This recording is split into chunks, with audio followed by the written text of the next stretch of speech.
എല്ലാവരും വിചാരിക്കുന്നുണ്ടാവല്ലേ റമദാനായിട്ട് ഞാൻ എന്താണ് ഈ ചോറ് വെക്കുന്ന വീഡിയോ ഇടുന്നതെന്ന്. അത് പ്രത്യേകിച്ച് ഒന്നുമില്ല കേട്ടോ. ഇന്നിപ്പോൾ നല്ലൊരു മീൻ കിട്ടിയിട്ടുണ്ട്. അപ്പോൾ മീൻകറി റെഡിയാക്കാമെന്ന് വിചാരിച്ചു. അപ്പോൾ ഞാൻ ഓർത്തു രാത്രിയിലത്തേക്ക് ഫുഡ് ചോറും മീൻകറിയൊക്കെ ആക്കി അങ്ങനെ അങ്ങ് പോട്ടെ എന്ന് വിചാരിച്ചു.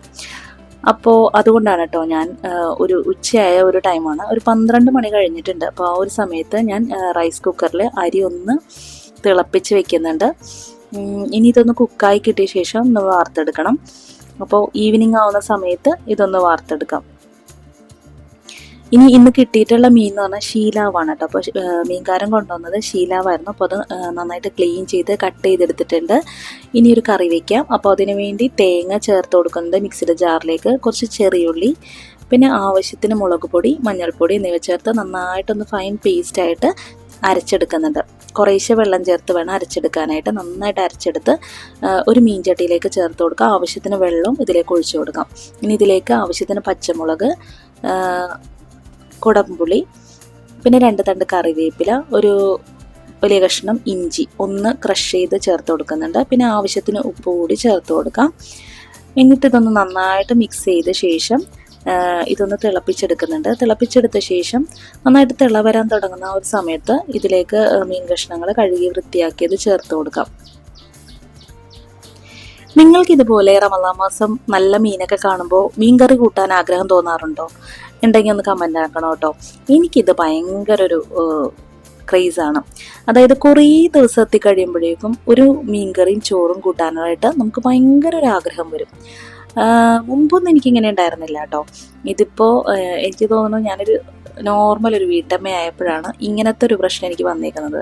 അതായത് മീൻകറി കൂട്ടാനുള്ളൊരു ആഗ്രഹം വരും. അപ്പോൾ ഞാൻ എന്തായെന്ന് വെച്ചാൽ മീൻകറിയും ചോറും ആക്കും. കുറേ ദിവസം എത്തുമ്പോൾ ഒരു ദിവസമൊക്കെ അങ്ങനെ ആക്കും. പിന്നെ ഇത് ഇപ്പോൾ ശീലാവ് മീൻ കുറച്ച് നല്ല മീനാണ് കേട്ടോ, അടിപൊളിയാണ്, എനിക്കിഷ്ടമാണ് ഭയങ്കര. അപ്പോൾ ഇത് ഫ്രൈ ചെയ്യാൻ വേണ്ടി ഉപ്പും മുളകും മഞ്ഞളും കുറച്ച് വെളിച്ചെണ്ണയും കൂടി ചേർത്ത് ഒന്ന് മസാല പുരട്ടി വെച്ചിട്ടുണ്ട്. അപ്പോൾ അതൊന്ന് ഫ്രൈ ചെയ്തെടുക്കുന്നുണ്ട്. മീൻകറി ഇപ്പോൾ റെഡി ആയിട്ടുണ്ട് കേട്ടോ. തിളച്ച് നന്നായിട്ട് പറ്റി വന്നിട്ടുണ്ട്. അപ്പോൾ ഫ്ലെയിം ഒന്ന് ലോയിലാക്കി ഒരു 5 മിനിറ്റ് കൂടി ഒന്ന് ചെറിയ ഫ്ലെയിമിലിട്ട് തിളപ്പിച്ചെടുക്കാം. അപ്പോൾ അരപ്പൊക്കെ ഒന്ന് മീനിൽ പിടിച്ച് കിട്ടും. 5 മിനിറ്റൊക്കെ ആകുമ്പോൾ നമുക്ക് ഇത് ഇറക്കി മാറ്റി വയ്ക്കാം. കണ്ടില്ലേ, ഇപ്പോൾ നല്ല മീൻ നല്ല കുറുകി വന്നിട്ടുണ്ട് കേട്ടോ. ഇനി മീൻ ഫ്രൈ ചെയ്ത് അതേ വെളിച്ചെണ്ണയിലേക്ക് തന്നെ ഉലുവ പൊട്ടിച്ച് പിന്നെ കുറച്ച് ചെറിയുള്ളിയും അതുപോലെ കറിവേപ്പിലയും ചേർത്ത് കൊടുത്ത് ഒന്ന് മൂപ്പിച്ചിട്ട് കറിയിലേക്ക് ചേർത്ത് കൊടുക്കുന്നുണ്ട്. നോമ്പിന് എപ്പോഴും ചിക്കനും മട്ടനും ഒക്കെ കൂട്ടിയാൽ മാത്രം പോരല്ലോ, ഇതുപോലെ ഇടക്ക് ഒന്ന് മീൻകറിയൊക്കെ കൂട്ടി ഒന്ന് കഴിക്കണ്ടേ. അപ്പോൾ ഞാനിപ്പോൾ 2-3 തവണ ഇതുപോലെ മീൻകറി റെഡിയാക്കിയിട്ടുണ്ടായിരുന്നു കേട്ടോ. ഫിഷ് മോളി ഉണ്ടാക്കിയിട്ടുണ്ടായിരുന്നു ഒരു ദിവസം. അപ്പോൾ ഞാനത് വെള്ളയപ്പമാണ് അതിന് റെഡിയാക്കിയത്. അപ്പോൾ വെള്ളയപ്പവും ഫിഷ് മോളി ആക്കിയിട്ടുണ്ടായിരുന്നു.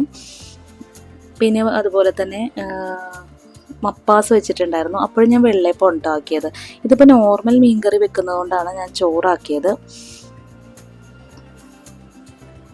അപ്പോൾ ഈ താളിച്ചത് കറിയിലേക്ക് ഒന്ന് ചേർത്ത് കൊടുക്കുന്നുണ്ട്. നോമ്പായിട്ട് ഞാൻ കൂടുതൽ ഉണ്ടാക്കുന്നത് ഇടിയപ്പമാണ്. ഇടിയപ്പം പിന്നെ പത്തിരി ഉണ്ടാക്കും. പിന്നെ ഒരു ദിവസം പുട്ടുണ്ടാക്കി. പിന്നെ കുറച്ച് 3-4 ദിവസമൊക്കെ വെള്ളയപ്പം ഉണ്ടാക്കിയിട്ടുണ്ട് കേട്ടോ. ഈ ഒരു ഐറ്റംസ് മാറി മാറി തന്നെയാണ് ഞാൻ കൂടുതലും ഉണ്ടാക്കാറുള്ളത്. ഇടയ്ക്ക് വല്ലപ്പോഴും ഒന്ന് ചോറാക്കും നല്ല കറിയൊക്കെ വരുമ്പോൾ. അങ്ങനെ മീൻ വറുക്കലും കഴിഞ്ഞ് പിന്നെ ഞാൻ പോയി റെസ്റ്റ് എടുക്കുകയായിരുന്നു. കുളിച്ച് നിസ്കാരമൊക്കെ കഴിഞ്ഞ് പോയി കുറച്ച് നേരം ഉറങ്ങി. പിന്നെ ഈവനിങ് അസറിന് എഴുന്നേറ്റ് അസർ നമസ്കാരം കഴിഞ്ഞിട്ടാണ് കേട്ടോ പിന്നെ കിച്ചണിലേക്ക് കയറുന്നത്. അപ്പോൾ ആ ഒരു ടൈമിൽ റൈസ് കുക്കറിൽ ഇറക്കി വെച്ച ചോറിൻ്റെ അവസ്ഥ ഒന്ന് നോക്കി അതൊന്ന് തിളപ്പിച്ച് ഒന്ന് വാർത്തെടുത്തിട്ടുണ്ട് കേട്ടോ. ഇനിയിപ്പോൾ അടുത്തതായിട്ടൊരു ജ്യൂസ് ആക്കുന്നുണ്ട്. മസ്മലൺ ഉണ്ടല്ലോ, ഷമാമ്, അതാണ് ജ്യൂസ് ആക്കുന്നത്. അപ്പോൾ ഞാൻ ജ്യൂസിൽ പാലൊന്നും അങ്ങനെ ഒഴിക്കാറില്ല.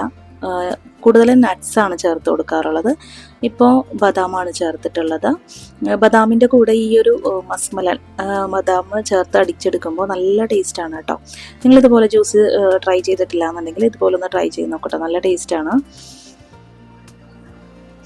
ആ മിക്സിയുടെ ജാറിന് കുറച്ച് വട്ടം കൂടുതലുള്ളതാണ് അതുകൊണ്ടാണെന്ന് തോന്നുന്നു കേട്ടോ.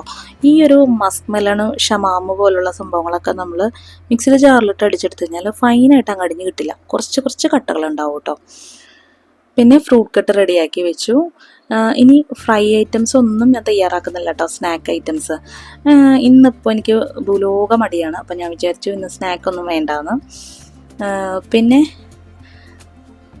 കുട്ടികൾക്ക് വേണമെന്ന് പറയുന്ന ദിവസമൊക്കെ ഞാൻ ചിലപ്പോഴൊക്കെ റെഡിയാക്കി കൊടുക്കാറുണ്ട് കേട്ടോ. ചിലപ്പോൾ എന്നല്ല, ഞാൻ മിക്കവാറും റെഡിയാക്കലുണ്ട്. പിന്നെ വല്ലപ്പോഴും മടിയുള്ള ദിവസങ്ങൾ പുറത്തുനിന്ന് എന്തെങ്കിലും വെച്ചാൽ കട്ട്ലറ്റാണ് കൂടുതലും മേടിക്കാറുള്ളത്. ഞാൻ റെഡിയാക്കുകയാണെങ്കിൽ കട്ട്ലറ്റ് ഉണ്ടാക്കാറുണ്ട്, മീറ്റ് റോൾ ഉണ്ടാക്കാറുണ്ട്, ചട്ടിപ്പത്തിരി ഉണ്ടാക്കാറുണ്ട്, പിന്നെ കൽമാസ്. ഇങ്ങനെയൊക്കെ തന്നെയാണ് മാറി മാറിയൊക്കെ ഉണ്ടാക്കുന്നത്. പിന്നെ ചില ദിവസങ്ങൾ എനിക്ക് പിന്നെ മടി തോന്നും. പിന്നെ അതുപോലെ ഫ്രൈഡ് ഐറ്റംസ് കഴിക്കാനൊരു പേടിയാണ് സത്യത്തിൽ. അപ്പോൾ ഞാനത് കുറച്ച് ഒഴിവാക്കാൻ ശ്രമിക്കുകയാണ്. മാക്സിമം കുറച്ചേ ഉണ്ടാക്കുകയുള്ളൂ, കുറച്ചേ കഴിക്കാറുള്ളൂ. അത്യാവശ്യ ഘട്ടങ്ങളിൽ ഒഴിവാക്കാറുമുണ്ട് കേട്ടോ. ഇനിയിപ്പോൾ അച്ചിങ്ങ ഉള്ളിമുളക് കൂടി റെഡിയാക്കുന്നുണ്ട് കേട്ടോ. അപ്പോൾ ഇത്രയൊക്കെ ഉള്ളൂ ഇന്നത്തെ നോമ്പുതുറ വിശേഷങ്ങൾ. ഇനി നിങ്ങളുടെ വിശേഷങ്ങളൊക്കെ ഒന്ന് കമൻ്റാക്ക്. ഇനി ഇപ്പോൾ റമദാനൊക്കെ ഒന്ന് കഴിയട്ടെ, നല്ല വീഡിയോസൊക്കെ ഇടാം കേട്ടോ. ഇപ്പോൾ റമദാൻ ആയതുകൊണ്ട് തന്നെ കൂടുതൽ ഇതിലേക്ക് അങ്ങ് കോൺസെൻട്രേറ്റ് ചെയ്യാത്തതുകൊണ്ടാണ് കേട്ടോ വീഡിയോസ് ഞാൻ ഇടാത്തത്. അപ്പോൾ വേറൊന്നുമില്ല. Thank you for watching dears.